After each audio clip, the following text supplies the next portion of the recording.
Welcome to Penrose Learning, where we make understanding easy. You begin by confirming the problem. Is it temporary image retention or permanent burn? Once identified, make a backup and lower brightness to a third or less to reduce stress. Next, remove static images and disconnect unnecessary inputs. This prevents new ghosts from forming.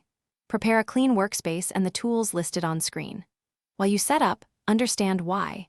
Lower luminance and removing static content help heat and pixel charge to equalize, which is the first actionable step toward recovery. Once done with prep, run the built-in pixel refresh or extended screensaver routines. Manufacturers include these because long color cycles can rebalance subpixel voltages. If you lack a refresh tool, run alternating full-screen color cycles, red, green, blue, white, black, for multiple hours. This actively exercises stuck pixels and reduces burn contrast. Make sure to monitor temperature and avoid heat. If a stubborn area persists, power off and try gentle pressure through a cloth, which can sometimes nudge trapped cells back into alignment.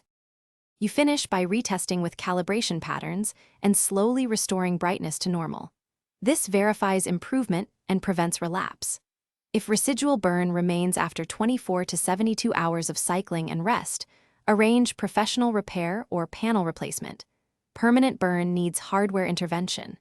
And if things go wrong, document the issue with photos and a time log, then contact the manufacturer or a certified technician. Make sure to mention tests you ran and ambient conditions,